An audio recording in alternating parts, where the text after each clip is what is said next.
So, this is the class of MS Office 365, and here I'm going to tell you few options. As you can see, I have created here one sheet regarding salary. So, first of all, I just want to mention the name. Like I have mentioned here, Ram Sharma and Kimi Kashyap. Right now, I'm mentioning here two names. After that, if you want to increase the width of it, then you can simply place your mouse here and do the double click. Your height and width will be set automatically. Month, I want to mention January, and I want to mention same month in all the cells. So just select all the cell and press Control D, Ctrl D. Then the same thing will come in all. Like I'm typing here a few more name, Yan Mishra and Kavi Sharma. So I have mentioned here four names. Salary by default, I'm tapping randomly. Now HR it is saying 5%, so we will calculate it equal this multiply 5%. And same formula I want to drag in all. Same TA is also 5%, so equal. Select the salary cell address, multiply 5 upon means 5 percentage, and then we can drag it. Now for total salary, we will use equal sum bracket open. We have to make the sum of all, so we will select it and enter. And same shift down arrow and control D for duplicate see the formula. अब इतनी पूरी sheet ready करने के बाद अब हमारा जो option मैं आपको आज बताने वाली हूँ that is the option regarding data. Data में हम स्टार्टिंग से शुरू यहाँ से करते हैं। जैसे यहाँ पे रिफ्रेश ऑल का फंक्शन दे रखा है, इसका यूज होता है जब आपने फिल्टर ऐड कर रखा है तो आप वहां पे जाके रिफ्रेश करोगे तो सारा डेटा आपका रिफ्रेश होकर आता है। फॉर एग्जाम्पल मैंने इसको सिलेक्ट करा, यहाँ से फिल्टर अप्लाई करा।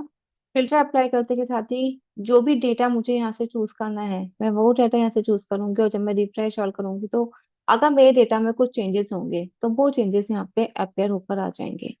फिल्टर का ऑप्शन हम ऑलरेडी लास्ट क्लास में कर चुके हैं, तो दोबारा से मैं उसको आपको यहाँ पे शो नहीं कर रही हूँ। रिफ्रेश ऑल करते के साथ ही जितने भी नेम थे, जो भी हमारी टोटल सैलरी थी, टीए डीए जो हमने यहाँ पे मेंशन करा था, वो सब यहाँ से मेंशन होकर आ चुका है। ओके, आफ्टर दैट हम आगे चलते हैं। इसके बाद हमारा नेक्स्ट ऑप्शन आता है, जो मेन ऑप्शन मुझे आपको बताना है वो आज बताना है, ये वाला ऑप्शन डेटा टूल्स का। डेटा टूल्स में सबसे पहले ऑप्शन है टेक्स्ट टू कॉलम का। टेक्स्ट टू कॉलम का यूज क्या होता है, मैंने पूरी शीट तो यहाँ पे रेडी कर दी है, बट मुझसे कहा गया है आपको नेम और सरनेम अलग अलग कॉलम में लिखने थे। तो मेरी शीट तो रेडी हो चुकी है, अभी मुझे क्या करना है, मैं यानी यहाँ से राइट क्लिक करा, इंसर्ट करते हैं लास्ट नेम, और ये कॉलम का नेम हम चेंज कर देते हैं फर्स्ट नेम, जैसा कि हमसे कहा गया है। अब इतना करने के बाद हमें सारी शीट को यानी कि पूरे कॉलम को हमें सिलेक्ट करना है जहाँ पर हमने नेम लिखे हुए हैं, सिर्फ उसी कॉलम को सिलेक्ट करेंगे। टेक्स्ट टू कॉलम पर जाएंगे, यहाँ से करेंगे नेक्स्ट। क्योंकि मुझे स्पेस देना है यानी कि कॉलम चेंज करना है, तो मैं यहाँ से स्पेस करूंगी। अगर मुझे सेमी कोलन या कॉमा लगाना होता तब मैं इसको चूज करती, लेकिन मुझे कॉलम चेंज करना है तो मैं स्पेस को चूज करूंगी। नेक्स्ट क्लिक करेंगे टेक्स्ट एंड फिनिश। जैसे मैं फिनिश करूंगी आप देखोगे नेम और सरनेम दोनों ही अपने डिफरेंट डिफरेंट कॉलम में पहुंच गए। इसके बाद अगर मुझे चेक करना है कि मैंने कोई डुप्लीकेट फार्मूला या डुप्लीकेट एंट्री तो नहीं कर दिया है, तो वो उसके लिए हम केवल शीट को सिलेक्ट करेंगे, डुप्लीकेट रिमूव डुप्लीकेट्स पर जाएंगे एंड ओके करते हैं। तो जो भी डुप्लीकेट वैल्यू अगर आपकी होगी तो वो यहाँ पर आपको मेंशन कर देगा। फिलहाल नो डुप्लीकेट वैल्यू यहाँ पर शो कर रहा है। ओके, एक बार मैं आपको डुप्लीकेट वैल्यू करके दिखा देती हूँ। मैंने सपोज यही वाली एंट्री दोबारा मेंशन कर दी है। सिलेक्ट करते हैं, रिमूव डुप्लीकेट पर जाते हैं एंड ओके करेंगे। तो जो भी अच्छा मेरी पूरी शीट सिलेक्ट नहीं हुई है, अगर पूरी सिलेक्ट होती है तो ये आपको डुप्लीकेट सी की वैल्यू शो कर देगा। मैंने सभी कुछ यहाँ से सिलेक्ट कर रखा है, first name last name and okay करेंगे। तो जो डुप्लीकेट वैल्यू यहाँ पे मेंशन थी, थ्री डुप्लीकेट वैल्यू, वो उसने यहाँ से डिलीट कर दिया। शीट का सिलेक्शन पूरा करना है, इस बात का ध्यान रखना है। इसके बाद हमारा नेक्स्ट कॉलम आता है डेटा वैलिडेशन। इसका यूज बहुत अच्छे से होता है, कई बार अलग अलग स्टाइल से हम इसका यूज करते हैं। मैंने एक कॉलम इंसर्ट करा है यहाँ पर सिटी। अब मैं यहाँ पे कुछ सिटी मेंशन करना चाह रही हूँ, अब मैं बाबा सिटी को टाइप नहीं करना चाहती, तो हमने यहाँ पे क्लिक करा, डेटा वैलिडेशन पे क्लिक करेंगे और चूज करेंगे सेटिंग में लिस्ट। जो भी सिटीज आपको लिखनी है वो आप यहाँ पर मेंशन कर देंगे। जैसे मैं यहाँ पर मेंशन कर रही हूँ दिल्ली, मुंबई, पुणे, गुजरात, नोएडा। फिलहाल मैं सिर्फ इतना कर रही हूँ, कॉमा लगाते हुए जाना है सभी सिटीज के बीच में, एंड ओके करने के बाद यही वाला कॉलम आपको सबमिट ड्रैग कर देना। अब आप देखोगे जब आप यहाँ पे क्लिक करोगे तो आप यहाँ से अपनी सिटी चूज कर सकते हो। जो भी सिटीज आपने मेंशन करी है, आपको बार बार किसी को भी टाइप करने की नीड नहीं है। तो ये टेक्स्ट टू कॉलम है। रिमूव डुप्लीकेट से रिमूव करेंगे। डेटा वैलिडेशन में जाके आप लिस्ट रेडी कर सकते हो। डेटा वैलिडेशन का एक यूज और होता है। फॉर एग्जाम्पल यहाँ पर सैलरी का कॉलम मैंने सेट करा है।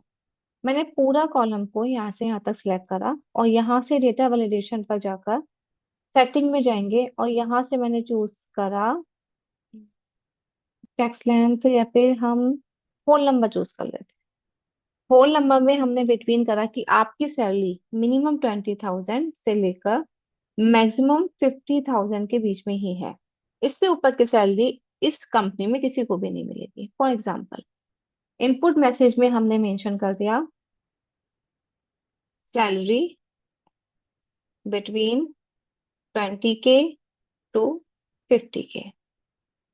आप अलर्ट अलर्ट में जाके भी मैसेज लिख सकते हो, नो एंट्री। अगर आप ये ऑप्शन नहीं भी यूज करते हैं इनपुट मैसेज या एरर अलर्ट का, इट विल वर्क। मेन काम हमारा सेटिंग से है।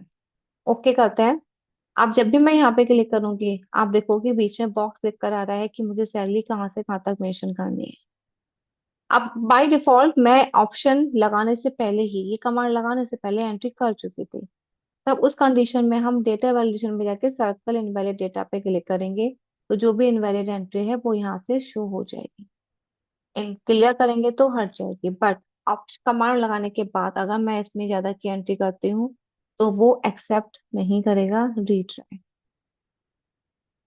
बार बार वो वही बोलेगा। अगर मैं कम की एंट्री कर देती हूँ तो वो उसको एक्सेप्ट कर ले। तो डेटा वैलिडेशन से आप लिस्ट भी रेडी कर सकते हो, एक कमांड मेंशन कर सकते हो कि कोई इसमें रॉन्ग एंट्री ना करे। आई होप यहाँ तक आपको बहुत अच्छे से समझ में आ गया होगा।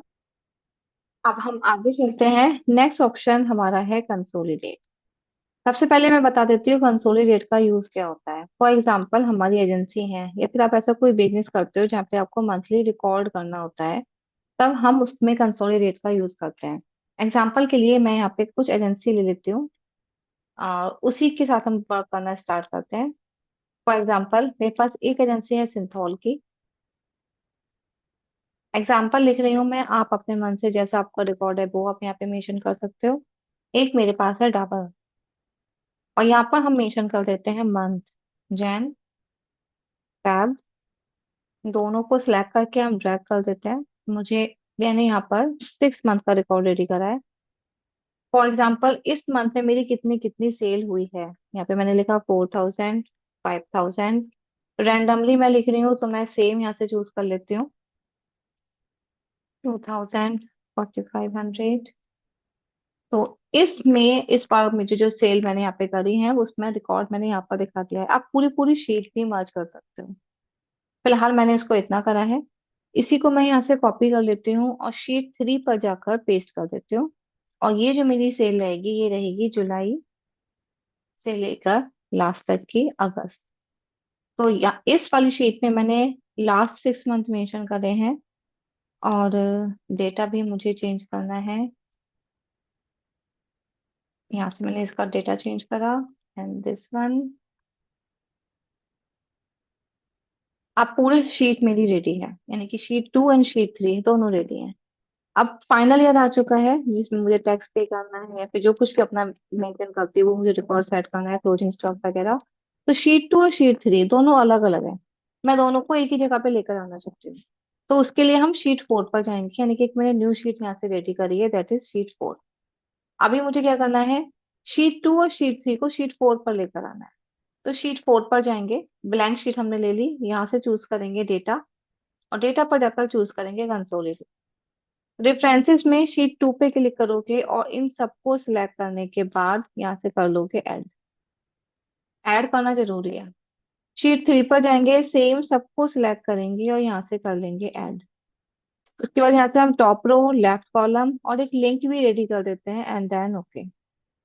अब आप देखोगे शीट 4 पर मेरी सारे डेटा यहाँ पर मेंशन होकर आ चुका है।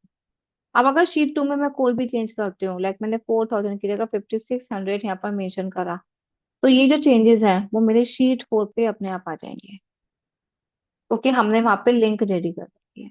शीट 3 पे मैं कोई चेंज करती हूँ, तो वो चेंजेस मेरे शीट 4 पे अपने आप आ जाएंगे सितंबर में, आप देख सकते हो।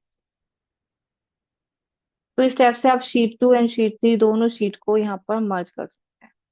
तो कंसोलिडेट का ऑप्शन वहां यूज होता है जब आपके पास दो से ज्यादा शीट्स हों या दो शीट्स हों, उन सब शीट्स को एक जगह लेकर आना है, तब हम इसका यूज करते हैं कंसोलिडेट।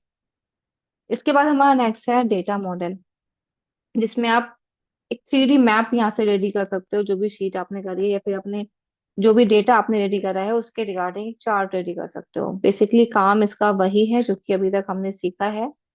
नॉर्मल चार्ट आप बनाएं या फिर 3D मैप इसका रिगार्डिंग आप यहाँ पे रेडी करें, आप वो यहाँ से सेट कर सकते हो। डेटा मॉडल पे रख के मैंने 3D मैप का यहाँ पे यूज करा है। बेसिकली अभी सिंपल सी शीट है हमारे पास, तो कोई खास इसका यूज नहीं है, बट अगर आपके पास शीट बड़ी होती तो आप उसका यूज कर सकते थे। यहाँ पर range, city, first name, last name, वो आप 3D मॉडल मेरा यहाँ से रेडी होके आया है मैप के रिगार्डिंग। न्यू सीन आपको लेना है, कस्टम मैप रेडी करना है, तो आप उसके रिगार्डिंग इस मैप को यहाँ से रेडी करोगे।